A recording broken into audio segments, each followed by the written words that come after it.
Hi everyone, Aiden here with etrailer. If you have a 2023 GMC Terrain and you're looking to add a roof rack to the top that both looks good and remains very easy to use when mounting accessories, then I think this Thule roof rack could be a good fit for you. Let's check it out. Now when it comes to roof racks on your Terrain, I think your three best options are going to be a kit from Rhino-Rack, Thule, or Yakima. For me, I think the option here from Thule strikes a nice middle ground between those three options. The Rhino-Rack one, I think fits the very best, and it's going to sit pretty low profile, but things like the channel up top aren't my favorite if you plan on channel mounting accessories. And then for the Yakima one, it has a really nice channel for channel mounting things, but it's going to be really tall. I don't think it fits super well, and it's just not the best looking. The option from Thule here is going to sit height-wise, kind of in between those two. And I think looks, it's going to be very aesthetically pleasing and remains very functional if you do plan on channel mounting accessories or just want to stick to clamp-on accessories. The overall height you add from the raised rail to the top of the crossbar is right at 2.5 inches, almost perfectly between the Rhino-Rack and the Yakima options there. And I like that middle of the road because it gives us good roof clearance, sitting at about 2 3/4 of an inch from the roof to the bottom of the bar. So if you do have clamp-on accessories, it's plenty of room for those clamps, or maybe for some hand knobs underneath to secure those clamps.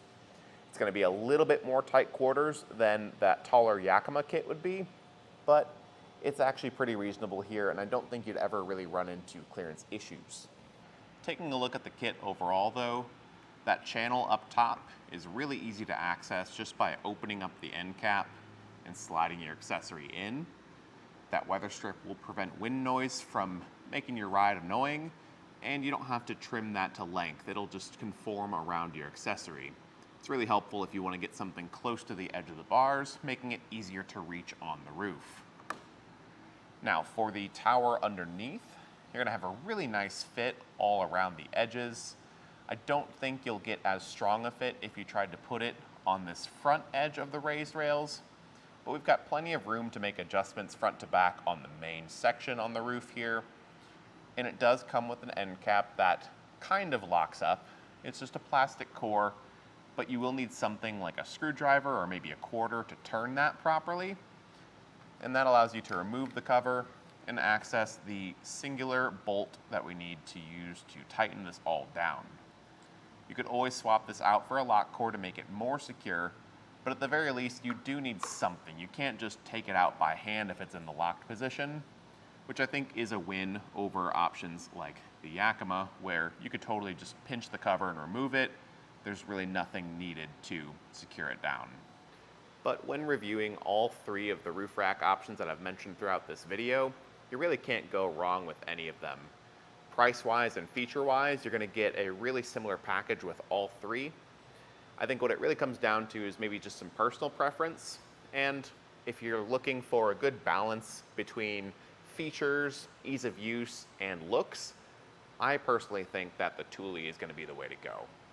And it really is one of the easiest to install because that bolt is so easy to reach, and it controls everything you need to get it clamped to the roof. So if you want to see what that install looks like, follow along and we'll show you how we got this up there. The only thing you'll need for this installation besides the pieces of the roof rack and the included tool is something like a flathead screwdriver. That's just so we can turn the plastic cores if you didn't opt to get the locking cores yet. But we'll first turn our attention to the crossbar where we can flip it upside down and remove the end caps from each side by pushing down on this middle tab and pulling that cap out. They can be a little bit stiff, but once they're popped out, you can take your tower, match it up with that channel underneath, slide it in, and just replace that cap on both sides. We can take our assembled crossbar to the roof and just set it down over our raised rails. I'm going to opt to place ours just behind this front section because it is a bit thicker and that clamp isn't going to fit around as easily. This thinner part of the bar will give us a better fit. And right now, I'm getting a bit of a tight fit, so I'm actually gonna just pop this cap off and loosen the screw up a bit here to open that clamp just a bit further. And that's perfect, that's all I really needed. We'll get both sides lined up evenly front to back.